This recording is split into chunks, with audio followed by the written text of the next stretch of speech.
Na televisão brasileira, onde cada frame é milimetricamente editado, onde o riso vem na hora certa e o desconforto é apagado na pós-produção, há um pacto silencioso. Nada pode sair do controle. Mas naquela noite, saiu. E o que deveria ser só mais um episódio do Lady Night se transformou numa bomba cultural com estilhaços ideológicos que ainda ecoam nos bastidores da Globo e nas trincheiras virtuais da internet brasileira. Era uma terça-feira aparentemente comum. O estúdio do Multishow já havia recebido de tudo: estrelas do pop, humoristas em ascensão, políticos tentando parecer mais simpáticos do que realmente são. Mas aquele dia era diferente. A tensão era quase palpável.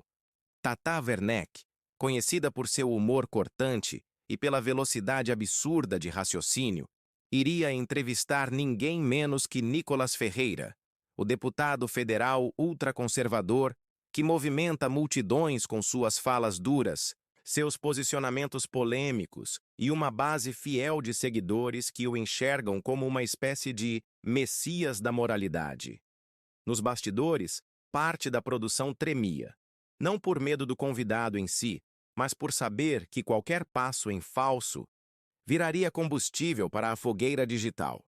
Era como brincar com gasolina ao lado de uma fogueira acesa. Tudo podia explodir. E explodiu. Nicolas chegou com uma calma desconcertante. Não foi arrogância. Foi algo mais estratégico. Ele sabia exatamente o que dizer, como dizer e quando calar para causar o máximo de impacto. Não veio para rir. Veio para provocar. E Tata... Bem, Tata achava que estava preparada. O programa começou como sempre. Música alta, luzes fortes, Tata dançando de forma debochada, arrancando risos antes mesmo de falar. A plateia estava aquecida, esperando mais uma noite de humor fácil e provocações bem-humoradas. Mas quando o nome de Nicolas foi anunciado, o clima mudou. As palmas vacilaram, algumas vaias tímidas surgiram, e a tensão, essa sim, se fez presente de maneira inequívoca. Tata disparou a primeira piada. Nosso convidado de hoje é tão conservador que só faltou vir de armadura medieval. Risos. Mas não tantos. Nicolas apenas sorriu. Um sorriso frio, de quem sabia exatamente o que estava prestes a fazer. A entrevista começou com o que parecia ser um jogo clássico. Humorista X político. Mas rapidamente se tornou algo muito diferente. Tata fazia piadas. Nicolas respondia com dados, falas ensaiadas e frases de efeito milimetricamente planejadas para viralizar. Ela ironizava. Deputado, você acredita que mulher só deve casar, ter filhos e rezar? Ele respondia com calma. Eu acredito que a liberdade da mulher não está em negar a maternidade, mas em poder exercê-la com dignidade. Hoje em dia, ser tradicional virou um ato revolucionário. Bum! Mais do que uma resposta. Era uma armadilha retórica. E parte da plateia aplaudiu. Sim, houve aplausos. Tata engoliu seco. A entrevista saía do controle. Nos bastidores, a equipe de roteiristas se entreolhava em pânico. O programa estava deixando de ser entretenimento para se tornar um campo de batalha ideológico. As piadas começaram a perder força, e a cada tentativa de reconduzir o humor, Nicolas trazia a conversa de volta para o campo político, religioso ou moral. O senhor é contra o aborto até em caso de estupro? Tata perguntou em tom mais sério. Sou a favor da vida em qualquer circunstância, porque até no caos mais profundo pode haver milagre. Silêncio. Um silêncio que não combinava com o tom do programa. Um silêncio que incomodava. E, ironicamente, esse silêncio dizia mais do que qualquer fala. Os minutos seguintes foram um duelo desconfortável. Tata tentava manter a leveza. Nicolas devolvia com rigidez argumentativa. E a plateia se dividia.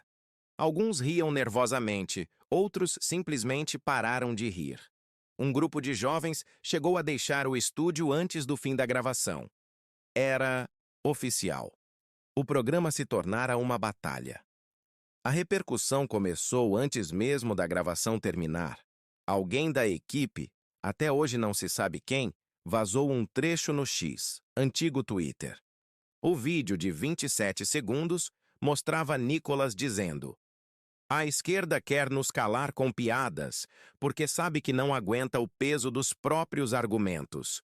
Foi o suficiente. A internet entrou em combustão. Influenciadores se posicionaram.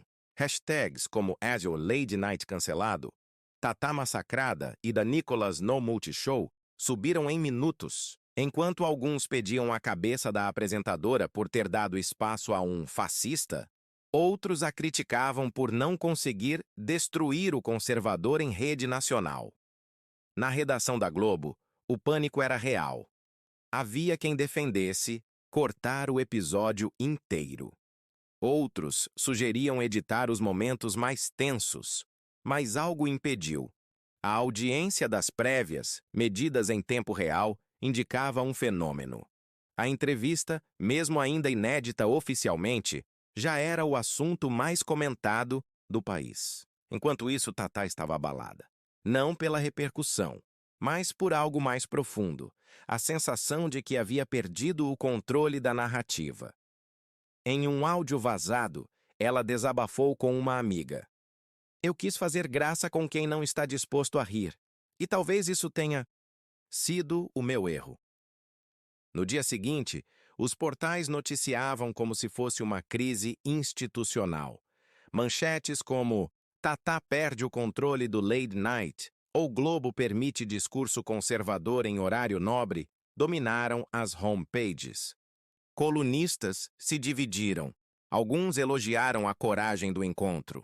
Outros o classificaram como erro histórico. Mas o público estava assistindo.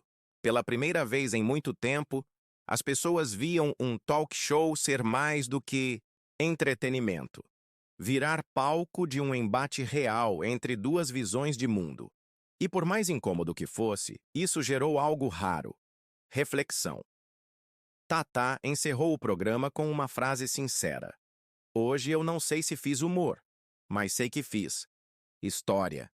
Nicolas, antes de sair, virou-se para a câmera e concluiu: "A democracia não é sobre vencer debates, é sobre poder tê-los."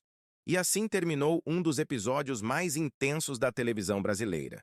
Um episódio que, gostando ou não de um ou de outro, forçou o país a olhar para si mesmo, a encarar as próprias intolerâncias, certezas absolutas e bolhas de confirmação. Tatá perdeu o controle? Talvez. Nicolas saiu por cima? Depende da bolha. Mas o Brasil parou para assistir. E isso, em tempos de distrações infinitas, é quase uma revolução.